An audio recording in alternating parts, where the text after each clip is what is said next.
भाव का भूखा। एक समय की बात है, एक शहर में एक व्यक्ति रहता था और उसने अपने व्यापार से बहुत प्रसिद्धि हासिल कर ली थी और इसी व्यापार की वजह से वह करोड़पति बन गया था। एक दिन की बात है, वह व्यक्ति बहुत मुसीबत में पड़ गया था। करोड़ों का घाटा जो लगा था और जीवन की सारी मेहनत डूबने के करीब थी। नौका डगमगा रही थी। वह व्यक्ति कभी मंदिर भी नहीं गया था और कभी भगवान से प्रार्थना भी नहीं की थी, क्योंकि फुर्सत ही कभी नहीं मिली थी। इस व्यक्ति ने कई मंदिर भी बनवाए थे और पूजा के लिए पुजारी भी रख छोड़े थे, जहां वे उसके नाम से नियमित पूजा किया करते थे। लेकिन आज इस दुख की घड़ी में कांपते हाथों वह मंदिर भी गया। सुबह जल्दी गया ताकि परमात्मा से पहली मुलाकात उसी की हो। पहली प्रार्थना वही कर सके ताकि कोई दूसरा परमात्मा का मन खराब ना कर दे।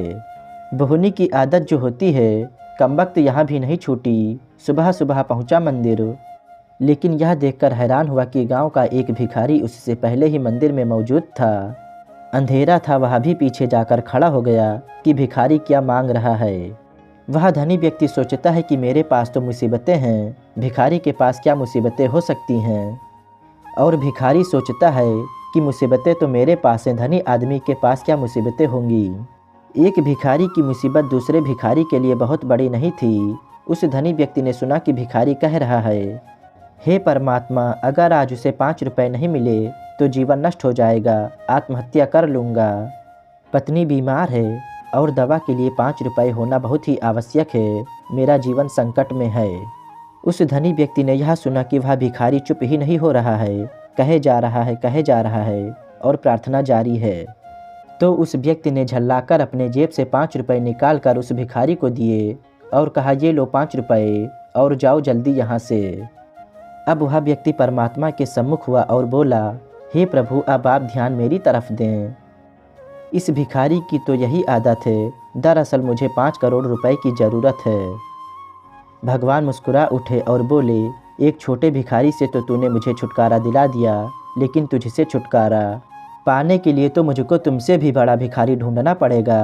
तुम सब लोग यहाँ कुछ न कुछ मांगने ही आते हो, कभी मेरी ज़रूरत का भी ख्याल आया है तुम्हें? धनी व्यक्ति आश्चर्यचकित होकर बोला, हे प्रभु, आपको क्या चाहिए? भगवान बोले, प्रेम, मैं भाव का भूखा हूँ। मुझे निस्वार्थ प्रेम व समर्पित भक्त प्रिय हैं। कभी इस भाव से मुझ तक आओ, फिर तुम्हें कुछ मांगने की आवश्यकता ही नहीं पड़ेगी। दोस्तों, इस कहानी से हमें यही सीख मिलती है कि हम लोग जब भी घर पर पूजा करते हैं या मंदिर जाते हैं तो हम भगवान से सिर्फ अपनी मुसीबत बताते हैं या फिर भगवान से यही मांगते हैं कि भगवान हमें इस चीज़ की कमी है ये मिल जाए, या और कोई भी मुसीबत हो तो ये दूर हो जाए।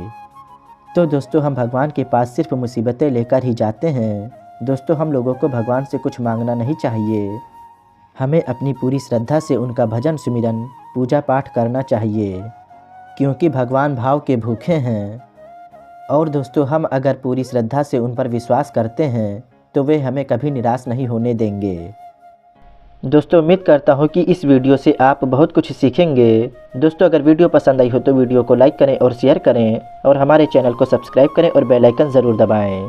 जय श्री कृष्णा, राधे राधे।